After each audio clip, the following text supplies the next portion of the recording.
ak yaa Sayda inconvénient bu ko gën a garaaw a ngi ci am na ñoo xam ne ñaari fan yooyu ci la ñuy débauché ñoom toj dëkk bi lampe bato dem bato costé dina xam ne maag moom la réchauffé répertoire am rentré ñeneen bari na ñoo xam ne bu ñu tàmbalee am wujj rek tàmbalee am doom bu ñu ñuuloon doom yu xees la ñuy tàmbalee am ndax lan day am ñeneen ñuy ñëw dañuy venger wu takkal na ma wujj day fanaani fële buub na bagaasam yi baax yëpp buy ñëw solal ma ay sabadoor yu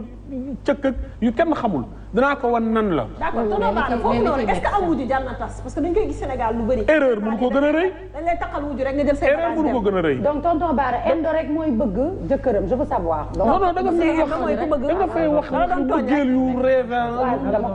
yu kii daal ay rêverie daal ay.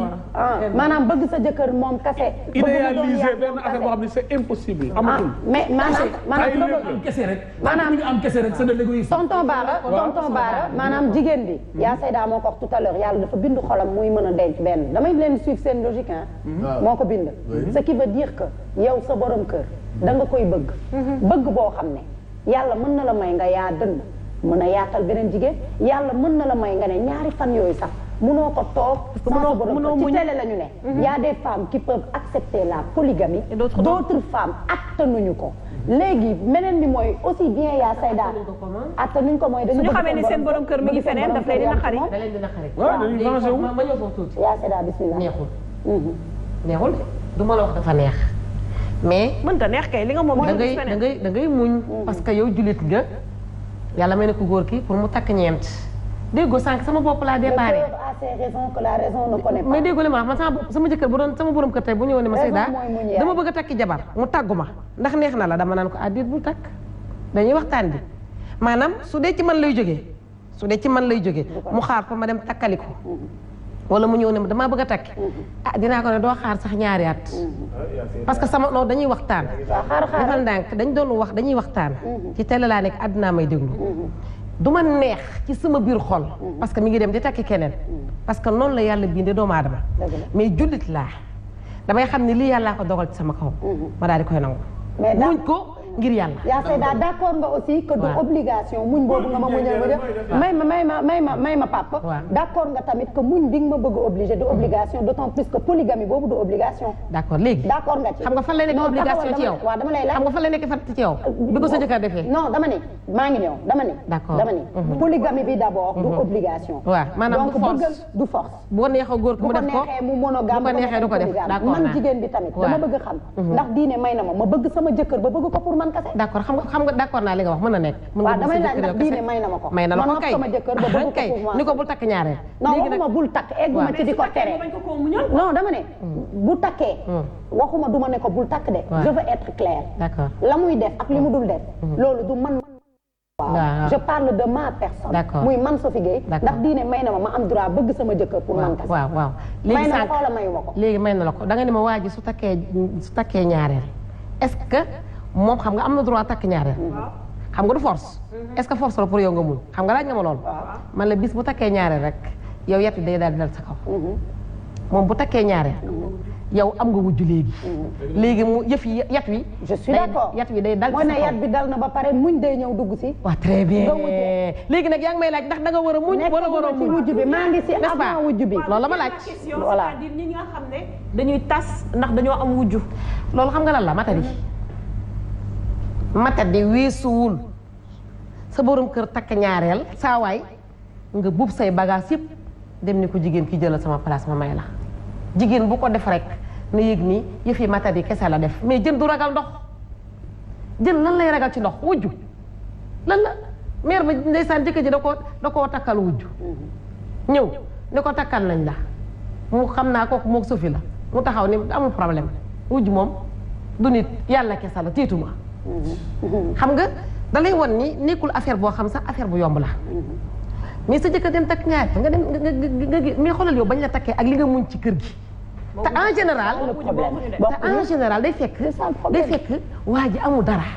nga toog ci kër gi di muñ yow ak say doom ngeen di buy di bisaab di mbaxal di dëxin ba yàlla tijjil ko nga ne bu mu takk pour lan gis nga muñ déglu ma wax la déglu ma wax la gis nga muñ c'est pas parce que da ngay muñal sa jëkkër amul da ngay muñ pour bu amee bu mu takk ñaareel du dëgg c'est pas parce que da nga yor alal jël alal jox sa jëkkër ni ko xam nga am na fi ñoo xam dañuy jël alal bëri jox góor ni ko takk ma mu takk la pare nga tegal ko ay conditions takk nga ma mais doo takk keneen mën ngaa nekk sax màgget moo xam ne waroo maanaam mag moo xam ne doo am doom nga takk ko jox ko alal mu takk la pare nga ne ko doo takk ñaareel ci man ngay yem c'est parce que man maa la jox can bi di ko chantage yàlla taxatul léegi def nga ko ngir yàlla soo ko defee ngir yàlla donc léegi may leen moo tourné ci tonton Bara ak lii parce que ñoom góor en tant que góor nga am sa soxna muy sa aawa nga takk ka ngeen def ay années 20 ans 25 ans parce que am na fi nga takkal ko ñaareel mu mer jël ay bagage am dem bàyyi la ak xale yi wala mu yóbbaale xale yi wala sax amoo leen woon doom parce que am na ñoo xam ne dañuy takk ñaareel parce que dañoo bëgg a am doom am na ñoo xam ne dañuy takk ñaareel parce que ni ko sama waa ji waxee erreur de casting day am c'est-à-dire yenn saa nga takk kenn foogee woon ne dara mi ngi ci moom après avec le temps nga seet ko gisoo ko nga takk keneen man de daal weesuwul sa jëkkër takk ñaareel nga def bul wax loolu yaa say tonton Bara maa ngi ñëw ci yow soo ñaareel ki takk ñaareel soxnaam si dem soxnaam si njëkk dem noo ko jàngatee erreur la ndax léeg-léeg gaa ñi dañuy takk ñaareel pour yar seen aawo fekk mi ngi doon nelaw ñu bëgg mu déclenché wu pour yeewu électrochoc boobu il suffit que moom yeewu na fu ne dem na fa ne dañ maa takkal wujj ñu di ko kobasanteeg di ko wokkante xëy na bu defaroo rek ñu bàyyi wujj woon kee dafa nopp kële ba takk ko amu ci benn garantie xamul ne daf ko takk pour yar ko moom amu ci benn garantie na toog defaraat toogaayam wan ko nag ne ko nag fu ndox daan taa boo demee fekk fa tepp-tepp 25 ans la bëgg kon bëggoon na la léegi fan la mbëggeel gi dem ba mu bëgg faa xajal leneen teew ay doom rax ci yàggaay rax ci wëllëre rax ci lu ne rax ci kon mënu laa bañ léegi nag bu fekkee ne takk na keneen rek yow taxawul defaru nekk ci sa waru gaay yi jëkkër ak jabar ja nga nekkoon boobu ba léegi amu ci dara lu lay dab amu ci dara lu lay dab looy rus a def wala looy rëye def parce que def nga ko depuis 25 ans yaa ngi moom kon nag départal rek nga xool boo dawee tuuti rek mën naa am kële rocceeku gis nga duubul lii xew nga gis ku koy bàkkoo fekk na ñi ko njëkk a def mooy ñi njëkk a divorcé duubul lii mooy la yu rëy yi daal yu rëy yi man duubul lii laa yor fekk ne xamoo lu xew leen saa ñu ne la 3 places am na ñoo xam ne tas nañu mënuñoo génn kër gi tas nañu famille bi dañ koy yëg ak njëkk yi tas nañu noon yi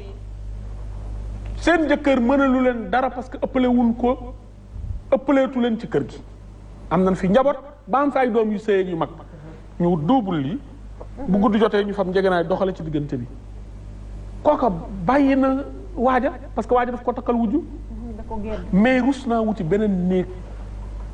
bu demee dëkk ci beneen néeg rek ñun ñu comprendre bu fekkee nag wujj bi dafa sëy si ci biir kër gi mën na wut beneen néeg te gaa ñi dañoo mën a jeng bu ñaareel bi moomee ñu bàyyi mu dugg ndànk bu aaw bi moomee ñu ne kuy laal sama bunt kokkan la rek mu daw yoo lekku ndànk daw ndax day rus day bañ ñu ne mag la ma ngay dugg ci néeg jëkkër jaa gi demee noonu mais bu dee ñaareel bi la nag mu noppi ñaareel bi dugg si système yu bon yooyu am na ci koo xam ne kii xale bi 19 ans la takk pendant 40 ans ba muy am 60 ans musique du dox ci këram. musique il n'en est pas question. dem jàkka ji timis takk ñaareel dem jàkka ji timis ñëw dégg musique bu saf sap ci ëttu kër gi rek mu daw ñëw som kër gi ko kan la ana kuy taal rajo bi kan ma koy doom ji aawo ji doomu jànq ji daw kar ne ko papa sama tante la mu ne ko wàññi ko tuuti ne ko wàññi tuuti parce que simplement andi na xale bu ndaw ci kër gi principe am yëpp naaw na. dëgg la ko takk xale ko. mënoo ci dara. xam nga lu tax buy xale bi dem. bu subaa doom ji làqatu Baara Mbay doom ji fekkee jëf jooju. doom ji sax dafa ànd ak ñaareelu papa ji parce que moromam la lu mu bëgg ci ñaareel bi lay jaar papa ji defal ko. mais danger bi mooy aaw bi moom mi ngi xool di xaar bu xale bi demee ba nu jox paa bi wàllam ci nag bi. d'accord mais tonton Bara danañ ko yar danañ ko tegkaat place am. fi nga nekk noonu dafa am importance c'est-à-dire wujjee ak koo xam ne presque da nga ko mag bu bëri parce que dañ naan d'habitude jabar sooy takk ñaar ba ñett ba ñeent da nga koy nef c'est pour que ñoom ñaar peut-être ñu mën a defante mais boo amee koo xam ne mag na sa ñaareel 20 ans wala ñu magantee at yoo xam ne kii bu defee short kee mënatul sax sol tubéy pantalon bu gudd sax mënu ko sol donc kee ma ngay defanteeg moom ci loo xam ne mënu ko cee fekk si te loolu dañ koy gis Sénégal bu bëri mag yi dañ koy def bëgg rajeunir mais en même temps ñu ngi sonal ki nga xam ne mooy mère ba ci kër ga ba day xëy rek daal di làkk ko parce que la muy dund ci biir xolam moo ko xam te mu ngi muñ nax ay doomam yi nekk ci biir kër gi te muñ doo gis ba ab mère mu naan day fay parce que dafa am wujj mais loolu bëri na ci société bi bari na fii l'islam bañu ko mais moral xanaa parce que quand même yow jigéen bu dee sa jëkkër nekk naa yow 40 ans takkalu la wujj mu xëy takk ku mu mën a takk ci àdduna war ngaa mën a gore ku mu mën a takk rek war nga kaa mën a muñ boot ko rogganti ko nekk ak moom décalage boobu nga xam ne dafa am mais xale moom nga mën a yónni 3e étage aaw bi mënu ko xale moom nga mën a yónni bitig ba moom nga mën a yónni pharmacie am na yoo xam ne mënu ko yónni sa doom de sa doom bu jigéen ak sa doom bu góor déedéet mais mën nga ko yónni sa jabar presque sa géatrie lay liggéeyee sage-femme la le restant de ta vie yow xale bu ndaw moo ko mën moo lay joxe say doom moo lay piqûre moo lay yee moo lay couche boo ko soxlaa dafa bari rôle yu mu war a mën a jouer en tant que jabar te jabar dafa am intimité par rapport gu jigéen ju ndaw nangu même baay ak doom sax li jigéen ju ndaw mënal baayam ci intimité jigéen góor mënul ko baayam mais tonton Bara sëyu intérêt yooyu mooy lan parce que ñun yéen da ngeen ñu doon def nañ fi tem ne jigéen warul sëy intérêt financièrement mais intérêt bëri na façon donc yéen da ngeen di takk par intérêt quoi parce que kii mënal na ma lii mënal na ma la waaw dañu ne yaa Seyda wax na ko léegi man kaala laa yàlla mi am lépp mën lépp xam ñëpp moom ñëpp ku ko nekkul du la nekkal ci man kaana moomu laa leen yéen lan moo tax kaana gi moom heure boo leen ko kaanaa rek da ngeen di jël kaana li leen arrangé ci yàlla mi am lépp di ko kaana di ko li laaj xam lépp moom ñëpp am lépp am doole lépp ku ko nekkul du la nekkal Sophie xam nga lu ma jaaxal si ñii xam nga lu ma jaaxal si ñii lu leen arrangé si diine bi kese la ñuy indi di tey c'est-à-dire man kaana maanaam boo fi nekkalee yàlla loolu nekkinu yàlla c'est spirituel soo na fi nekkalee ma nekkal la c'est spirituel tonton Bara question bi ma la posé c'est simple dañ fi def thème di wax ne choix wu jigéen waruñu ko basé ci intérêt matérialisme jigéen da ngay sëy te yàlla tax kon góor doo fat sa soxna te yàlla rek a tax da ngay taxaw di xool ne kii bu ma amee 60 ans war naa ko yóbbu pharmacie kii bu ma ko takkee kii màgget na ba pare ay weenam daanu na c'est que tu sais maanaam ndax loolu maanaam sëy mariage li ko lal le pourquoi 2 personnes s'unissent war a mën a am njaboot ak yooyu bu ñu defee tour de table j'ai l'impression tant que yaa Seyda ngi wax wujje naan ñëw bees tàq maanaam le décor le paraître ci li nga xam ne mooy faratay sëy nga jàpp sa soxna jàpp ko te maanaam ki nga fi la jox exemple maa ngi ñëw Sophie elle se contredit góor sëy na ak dooma contredire loo heureusement que dégg naa français comme yow ma ne je répète mani yow yéen a ñuy wax ne jigéen du sëy par intérêt financier li ma fi dégg yëpp ci tour plateau bi ci lit pourquoi nga war a takk 2e femme ak yooyu intérêt góor la quelle est la différence entre ces 2 intérêts là suñ lay wax ne la jigéen warul sëy ndax intérêt financier moo di bu fekkee ne alal ji mooy primé sëy bi ak mbëggeel gi loolu la ñu wax Sophie li ñuy wax dañ koy xam di ko assumer non réponds-moi ma avancé tonton Bara laa doon waxal waaw dama ne wax nga sànq sa biir wax ne il n'y a pas que l'amour jigéen dafay takk dugg ci yow yaa wax sànq sa biir wax dama lay répéter dafay am projet de mariage étudier ki muy dugal teg moom pour njaboot bi siy juddu du intérêt njaboot foo ma sa gis lu amul intérêt fan pare nga non parewuma dama lay bàyyi yeggal rek waaye parewuma parce que damay waxaat donc ba tey intérêt yooyu da nga ko jàpp def ko intérêt partagé tonton Bara fi ma doon dem c'est simple comme bonjour le mariage va au-delà parce que ma nekk xale ma nekk mag au-delà de tous ces paraîtres là rafet na mel na nii lii moo tax ma takk ko le mariage va au-delà de ça parce que je répète encore une fois sëy li ciy topp moo tax yéen ñaar seeni bonus ñi ngi koy natt ci ku góor ki nee nañ ku jigéen ki bu ko jëkkëram nan lañ ko waxee bu ko jëkkëram ni ko kontaan naa ci yow mën na ci dem àjjana mais yéen ñaar seen intérêt commun bi moom mooy njaboot bi maintenant si tu te bases yow si taar commun mais intérêt quand même moom maa ngi ci intérêt waaw dama ni génnuma intérêt de dama naan leen rek ne li ngeen fi waxoon ni intérêt la waroon ngeen yéen tamit yenn góor di ru sa takk soxna ngir ne ay mën na ma demal pharmacie mën na ma yéegal étage da ngay takk soxna parce que da nga ko bëgg da ngay takk soxna tey yàlla tax foofu laay waxee parce que le mariage va au-delà de ces paraître là yi ngeen def autour de plateau bi sama question bi tonton moo doon en fait base du mariage ñaar ñuy sëy que ça soit polygame wala nga nekk monogame ndax maanaam sa soxna bi ngay fat si sa biir kër amul ci yow walla am ci wàllu boo xamante ni war ngaa war a mën a xool ci moom sax ba doo takk ñaareel. waaw loolu rek laay laajte. waaw dafa am loo xam ne nag aaw dana dem ba nekk ndey. ni ko yàlla bindee. ci am doom yi muy am doom.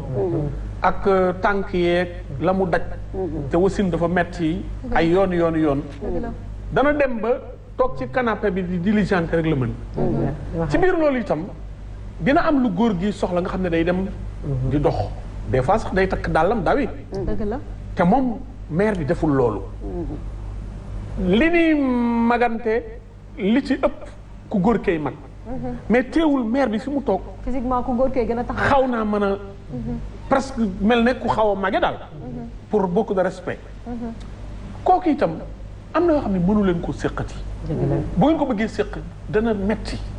ci condition yu bizarre lay doon moom sax moo naan la waaye yow règlement man sa yi weesu naa ko mën moom même loolu la lay wax ñu bàyyi nag kon nga am possibilité wut la ma waxoon ca commencement ba ne la soo fa indee ku ndaw itam na xam ne kii yaayam la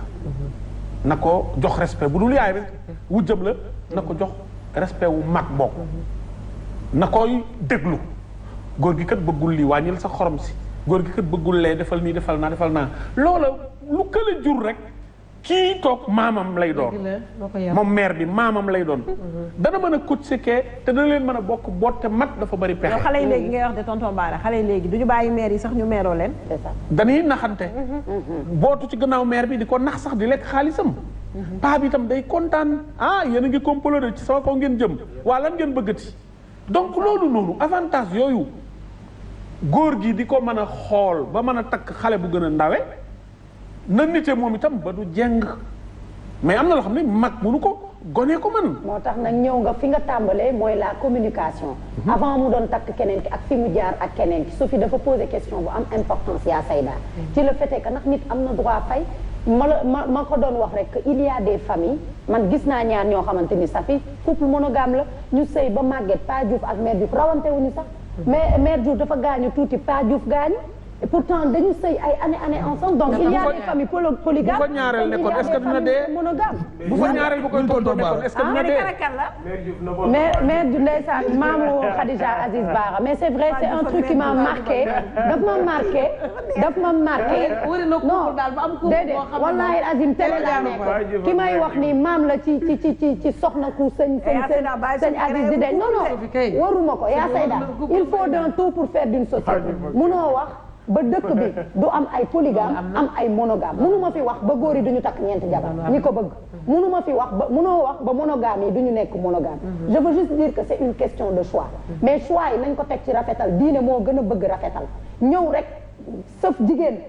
benn jigéen ci kaw jigéen boo xam ne daf la sëy ay ati at xamoo réaction bu mën a am na jigéen yoo xam ne fay baaxul du lu rafet divorce bi bokk na ci li yàlla gën a daganal mais gën ko sit mais ak i anamam am na ñoo xam ne rafetal culturellement ak ci diine dafa rafet. gis nga question bi nga laaj Bara. mais takk sa jabar mu sëy la ay at. mu ñëw rek indi deuxième femme. mu lëmbat ya kër gi. waaw wuy ma question bi nga laaj Bara ci mag bu takk xale. Bara tontu na lu am solo mag ñu njëkk sax dañ daan def bu ñu gisee seen xarit bii kat ndeysaan ndax jigéen nag ni ko yàlla bindee day dem ba toll foo xam ni dañuy jàngale ñu baal ñu dootul soxla borom këram.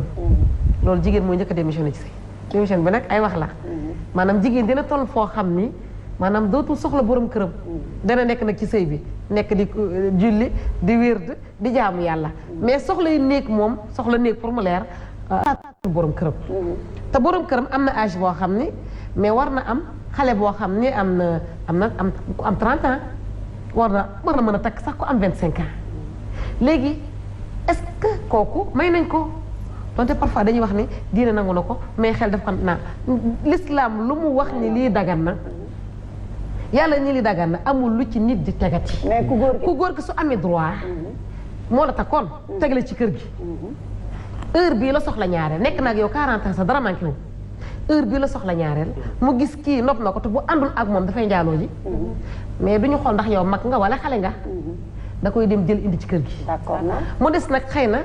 ni xale bi di nekkee ci kër gi ak yow mag mi ni ngay nekkee ci kër gi parce que xale mën naa ñëw sax yaru mag mi lànk. loolu ki ñu ko fii doo. parce que soxnaam mënatul la. ki bëgg takk la. non xam nga man yow say piège duma ci daanu xam naa la. c'est pas parce que du piège dama ne ki bëgg. yaa ma ko wax du piège soxlawu ma piège da nga ni. ki bëgg. takk soxna la du question même bu nekkee dem na sax ba soxna si mënatu ko. mënatul yëfi àdduna. moom yëfi àdduna la bëgg soxna la bëgg pour di ànd ak moom comme ni ko yàlla mayee. am na droit dem takk indi ci kër gi di ànd ak moom ndax kii mënatul. d'accord mën na nekk. moo gën muy ñàkk fayda ci koñ bi daal kooku tamit amul obligation takk du moment où bëgg na ko d'accord naa soxnaam d'accord ci ak moom. mais amul obligation et généralement je le dis ci dëkk bi laa nekk. gis naa ne lu ci ëpp ci paa yooyu ak mère yooyu ngeen di jox exemple. dañuy boolendoo âge teel a sëy màggandoo ba paa bi ci boppam sax moo dul talati ay affaire de sànjaay ni ko papa di waxee. d'accord tonton Bara ñu ñëw ci inconvénients yi. inconvénients yu nga xam ne sànq laaj naa yaa Seyda lan mooy avantage yu am wujju inconvénients yi aussi war nañ ci mën a ñëw. bari na inconvénient boo takkee wujju boo takkalee sa aawa wujju. te teeloo koo def boo ko teelee def moom danañ defante danañ xuloo xeex mais danañ xaritoo seeni doom yi danañ maase duñu xam kan moo jur kan bu demee ba nekk mag day nekk benn mais li xew léegi am yéene yi fas yéene bañ a ñaareel di jaar à côté di def sayu sew ba mujj lislaam dab la ak sa conscience nga xëy na nag fasatuma da yéene def yooyu yëpp damay takk léegi ñii def ko takku suuf ñii def ko takku kaw te takku suuf kat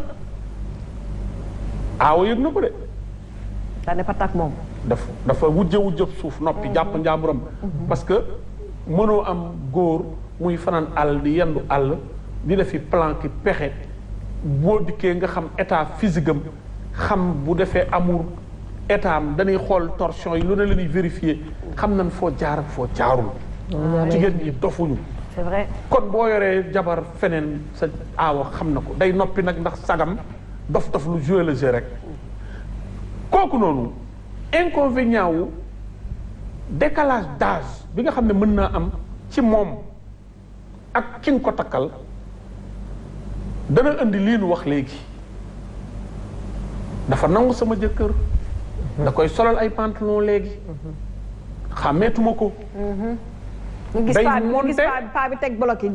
di def ay ensemble. am na ci ñoo xam ne dañuy yor di sol casquette di sol ay polo. am na ci ñoo xam ne dañu yor seen oto. deuxième salon. benn garde robe. bu ndikkee ba ci dawukaay bi nga yaakaar ne dañuy daw du ñàkk de. da ngay gis benn 4x4 bu gaare ubbi biteel naan. tëjaat summi yére yi wolof yi. wallaay. sol yére yu tubaab yi.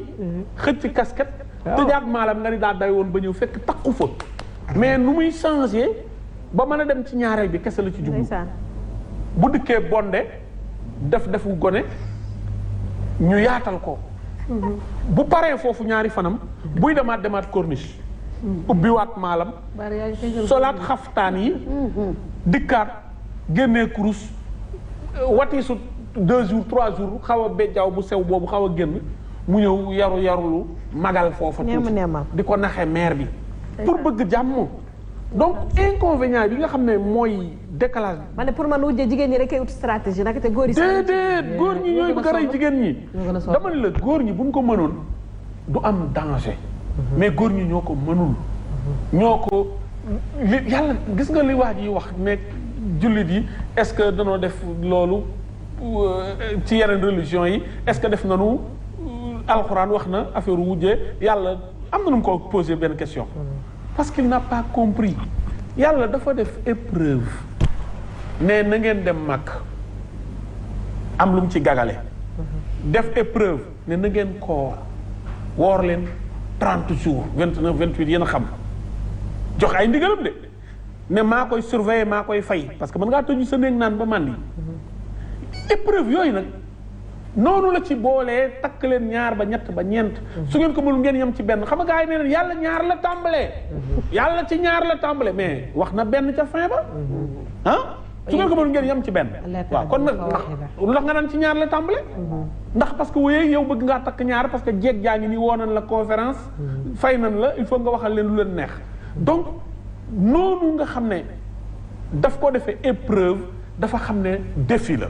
ku ko réussir da lay yóbbu àjjana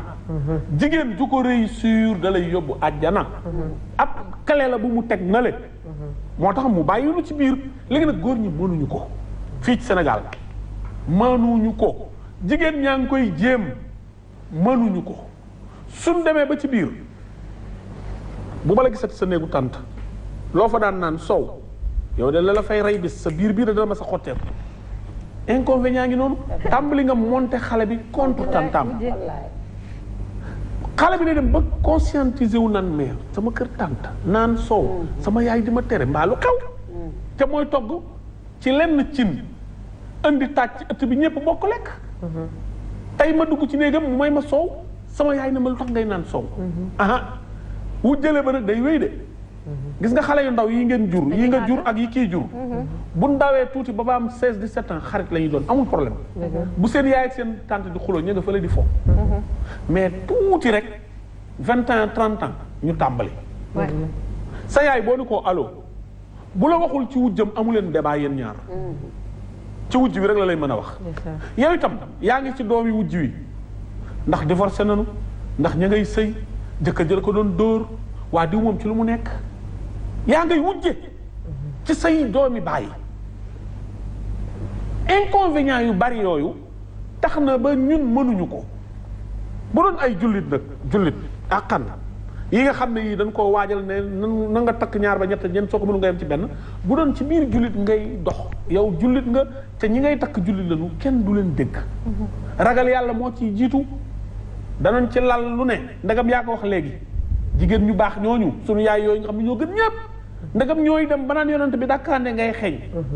ndax jalousie parce que kële bàjjanam andil na ko lem